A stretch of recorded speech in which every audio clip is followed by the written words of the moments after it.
రాధా ఏం మళ్ళీ ఏమ్మా ఎవరుతుందా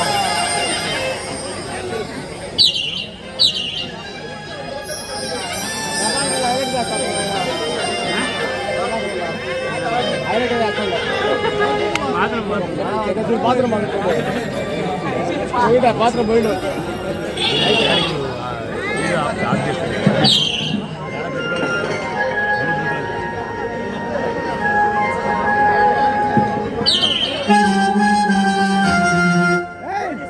బాత్రూమ్ అయిపోయిందిరా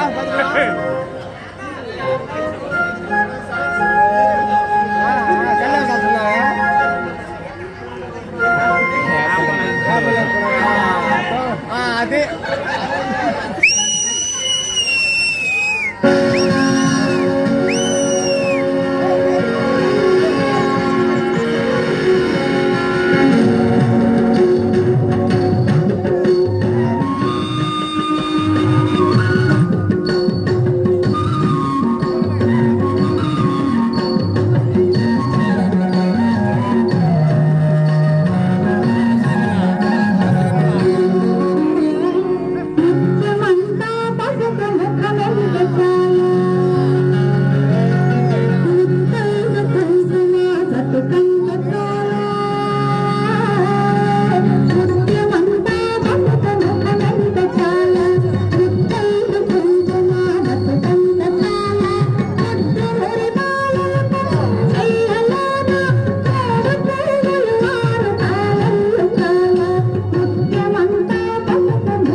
మందులన్నీ అయిపోయాయి. ఈ రోజుకే ఉన్నాయి.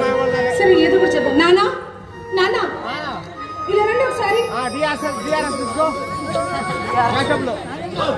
ఇదిగోండి మంచినీళ్ళు తీసుకోండి.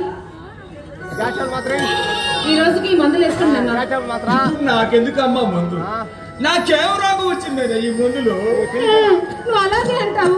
రోజు రోజు ఇలా దగ్గుతూ ఉంటే నిన్ను చూస్తుంటే నాకు భయంగా ఉంది నాన్న. నాకు నిజంగా భయంగా ఉంది. భయం ఎందుకే?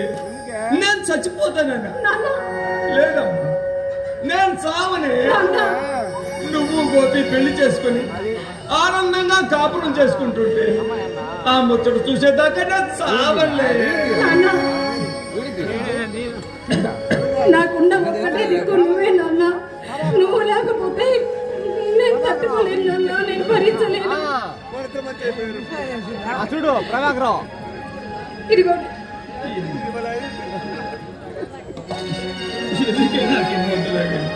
రావాకన్నా పడిపోతావు రావాక నువ్వు ఆడలు ముంచేస్తున్నావు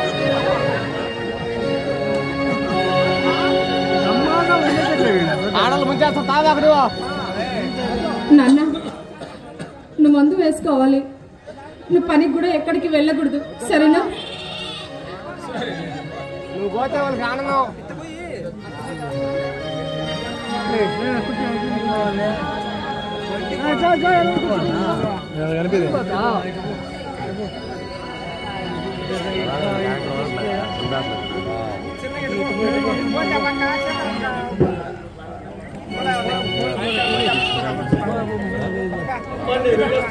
ఎక్కడికి నాన్న?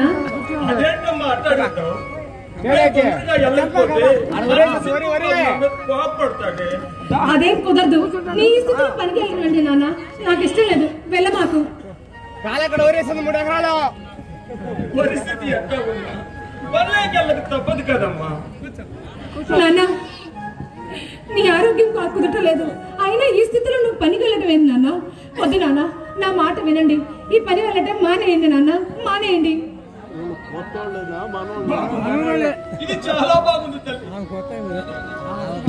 చేతికి అందొచ్చిన కొడుకు ఎందుకు పనికి రాకుండా ఏమీ పట్టించుకోకుండా తాగి తందనాలాడుతుంటే ఈ ఇంటి గురించి ఎవరు పట్టించుకుంటారే? ఎవరికి తప్పినా నాకు తప్పదు కదా తల్లి. అలా అని నీ ఆరోగ్యం పాడు చేసుకుంటావా నాన్న? చెప్పు. తప్పదమ్మా, కొడుకు సంపాదించి పెడుతుంటే తినే యోగ్యత ఈ ముసలాడికి లేదమ్మా. నాన్న అవునమ్మా, నాకు సుఖపడే యోగ్యత లేకపోయినా తల్లి లేని నిన్ను గడప దాటకుండా పెంచుకుంటూ పరువుగా బతుకుతున్నా తల్లి. నాకు ఆ తృప్తి చాలమ్మా. అయినా ముసలోడు సంపాదిస్తున్నాడు, కూతురు సరదాగా కూర్చొని తింటుందని లోకం అనుకుంటారు నాన్న. అందుకని నా మాట విని నువ్వు పనికి వెళ్ళటం మానే నాన్న. నీ బదులు నేను వెళ్తాను నాన్న. అమ్మ రాదా, నేను నీ తండ్రినమ్మా, నీ తండ్రిని. నువ్వు నా తండ్రి కాబట్టి చెప్తున్నాను నాన్న, నువ్వు పనికి వెళ్ళొద్దు. ఆ పని ఏదో నేను చేస్తాను, నేను సంపాదిస్తాను. నా మాట విను నాన్న, నా మాట విను. అమ్మ రాదా, నువ్వు వెళ్తావా తల్లి? అదేమన్నా మామూలు పని అనుకుంటున్నావా? ఆ జమీందార్ నరసింహం బాబు ఇంట్లో పని. అక్కడ రకరకాల మనుషులు ఉంటారమ్మా, వాళ్ళ అభిరుచులకు తగ్గట్టల్లా మనం పని చేయాలి. వద్దమ్మా, ఆడపిల్లని అట్లాంటి చోటుకు నువ్వు పోవద్దు తల్లి. ఎక్కడికైనా నేనే వర్క్ చేసుకుని పోతాలేమ్మా. అది ఎంత కష్టమైనా నేను చేస్తాను నాన్న, నువ్వు వెళ్ళొద్దు నాన్న. నా మాట విను నాన్న, నా మాట విను. వెళ్ళొద్దు నాన్న, నువ్వు పనికి వెళ్ళొద్దు. రాదా, అవునన్నా, నేను వెళ్తాను. ఈ రోజు నుండి నేనే వెళ్తాను, నువ్వు వెళ్ళొద్దు నాన్న. నా మాట విను. ఇదిగో నువ్వు నా మాట విని విశ్రాంతి తీసుకో, నేను వెళ్తాను సరేనా? ఈ మాట నా కొడుకు నోటి వెంట వింటే ఎంతో ఆనందపడేవాడు. అమ్మ రాధా, నీ పెళ్లికి ముహూర్తాలు పెట్టించి పట్నం వెళ్ళి అన్ని సామాన్లు తెస్తానని గోపి పట్నం వెళ్ళి ఉన్నాడమ్మా. సరే నాన్న, అలాగే కానివ్వండి. మీరు మాత్రం ముందు రెస్ట్ తీసుకోండి, నేను వెళ్ళొస్తాను సరేనా? కూర్చోండి. నీ పంతం నీదే కానీ నా మాట నువ్వు ఇదిగో పంత లేదు కూర్చో ముందు. వస్తే నువ్వు అక్కడ పావుతావు. నేను చెప్పినా నేను వినను, ఆ పనికి నేనే వెళ్తాను సరేనా?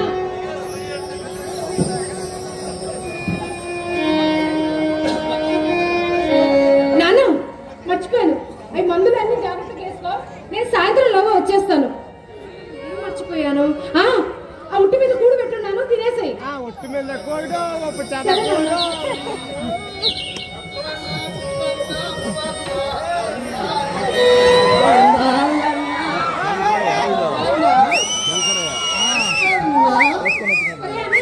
మళ్ళీ తాగొచ్చావా? సిగ్గులేదురా నీకు? గుర్తు లేకపోతే నువ్వు కూడా నాలాగా అవును ఒక శేష బిగించేశావు. ఏంటంటే సిగ్గులేదా మరి? ఆయన ఛీ, ఇలా మాట్లాడతావేంద్రా?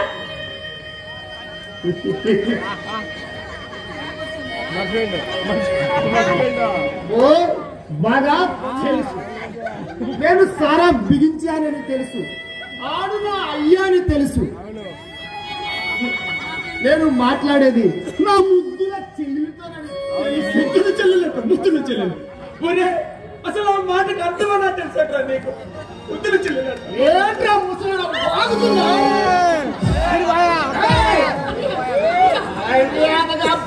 ఆ జోలికి వచ్చావు అంతే. చూడు చెల్లమ్మ, మాట నిలబెట్టుకోవడానికి నేనేమైనా సత్య హరిశ్చంద్రుండా? అమ్మమ్మమ్మ పక్క తాగుపోతుండే. ఒరే, నువ్వు ఇలా తాగుతూ తిరుగుతూ ఉంటే మన ఇంటి పరువు ఏమవుతుందిరా? నాన్న పరువు ఏమవుతుందో ఒక్కసారి నా ఆలోచించావా? అయినా ఎందుకురా? నా మాట విని ఈ తాగుడు మానేరా అన్నయ్య, మానేరా. సిగ్గుపడ్డానికి నేనేమన్నా పెళ్ళ వదిలేసిన మొగుణ్ణే. అయినా తాగుడు పోతాడికి సిగ్గంటే నా సిగ్గు అన్నయ్య, నీకంటే నేను చిన్నదనరా.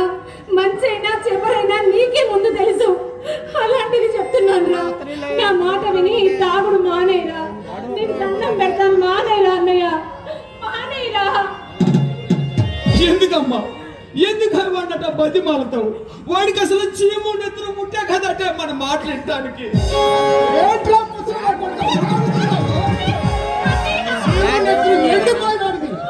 మూలన పడుకునే ఇలాంటి విషయాలు నీకే ఎంగిలి చుట్టదాగే చంపు నా కొడుక. చూడు సెల్లమ్మ, దొంగోడు దొంగతనం మానేశారు బాబు అంటే వాడిని నమ్మి తాళం చెవులు ఇచ్చే ఎనవి ఎవడైనా ఉంటాడా? ఓడరా. ఇదే అంతే. అరే అన్నయ్య, ఎవరు నమ్మినా నమ్మకపోయినా నీ మీద నాకు నమ్మకం ఉందిరా. నేను నమ్ముతానురా. నా మాట విని ఆ తాగుడు మానేరా అన్నయ్య, మానేరా. అలా తాగునని నాకు మాట ఇవ్వరా, మాట ఇవ్వు. చూడు సెల్లమ్మ, నీకు ఒక పచ్చి నిజం చెప్తా వినుకోవే. ఈ దేశంలో రాజకీయ నాయకుల వాగ్దానాలకి, నాలాంటి తాగుడు పోతాడి ప్రమాణాలకి విలువ ఉండదు.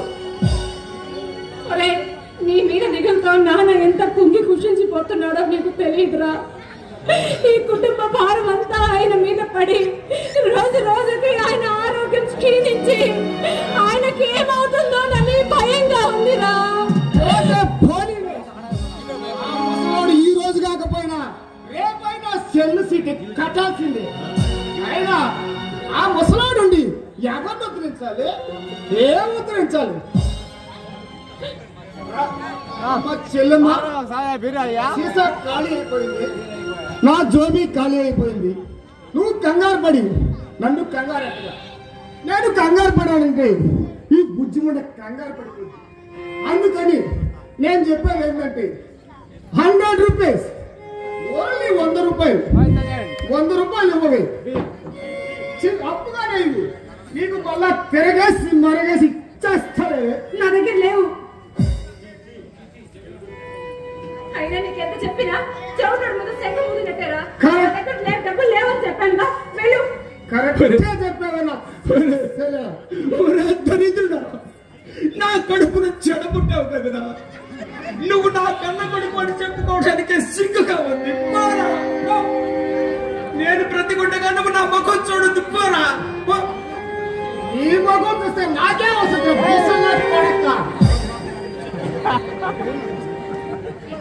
అవన్నీ నాకు తెలియదు. నాకు కోట డబ్బులు ఇస్తారా ఎవరంతే?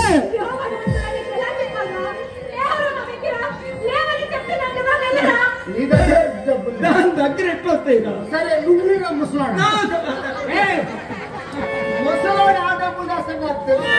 నువ్వు బొడ్లో చేస్తావు. తీరా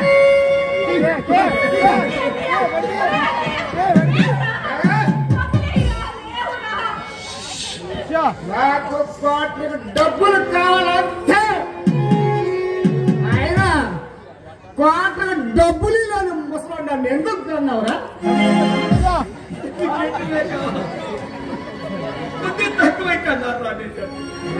ముసలాడా ఎలా డబ్బులు వస్తాయి నాకు తెలుసు. నీ దగ్గర లేవు, నీ దగ్గర లేవు. మీరిద్దరూ కలిసి నాటకాలు ఆడతారా? చెప్తా ఎలా వస్తాయి చెప్తా. పొట్టాలు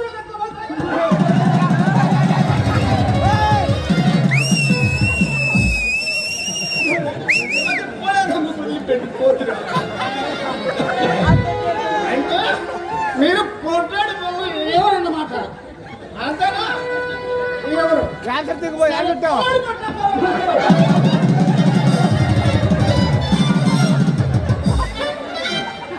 అంటే ఈ రోజు నాకు డబ్బులు ఇవ్వకూడదని ఇద్దరు నిర్ణయించుకున్నారన్నమాట. అయినా నా కోటకి ఎలా వస్తుందో నాకు బాగా తెలుసు.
అది మీ చెల్లెలు పెళ్లి కోసం దాచిన డబ్బులు.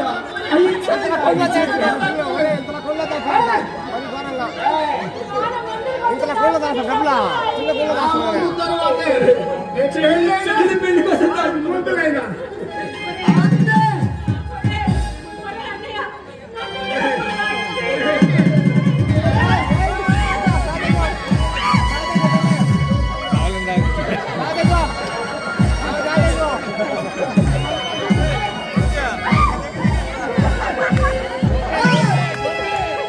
అనుబంధం, ఆత్మీయత అంతా ఒక నాటకం. ఆత్మశుద్ధికై మనుషులు ఆడుకునే ఓ వింత నాటకం అని అన్నాడు ఒక వేదాంతి. ఈ సృష్టిలో భగవంతుడు అనేక జీవుల మధ్య అనేక బంధాలు ఏర్పరిచాడు. కానీ సృష్టికే ప్రతి సృష్టి చేసే నర్రప రాక్షసుడున్న ఈ కలియుగములో ఆ బంధాలన్నీ పటాపంచలేకపోయాయి. చిన్నప్పుడు తమ బిడ్డల గుండెల మీద తన్నుతుంటే నా చిట్టి తండ్రి, నా బంగారు తండ్రిని మురిసిపోయేవాడు. కానీ ఆ కొడుకులే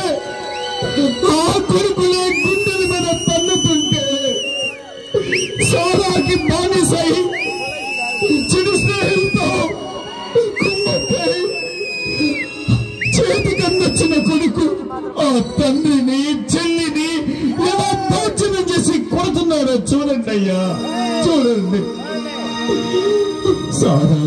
సారానే మహమ్మారికి దూరమై చెడు స్నేహాలు మారి గుండెల మీద తన్నుతుంటే ఇంత దుర్మార్గము కొడుకుని ఎందుకు ప్రసాదించావు తండ్రి అని గుండెలు పగిలేలా రోధించి విలపిస్తున్నా తండ్రిని చూడయ్యా, తండ్రిని చూడండి. సారానే మహమ్మారి బానిసైనావు కొడుకున్నారా? ఆలోచించండి. మీ నికృష్ట సిగ్గు లేని మానవత్వం లేని ఓ కొడుకున్నారా? ఆలోచించండి. మీ చూటుపతి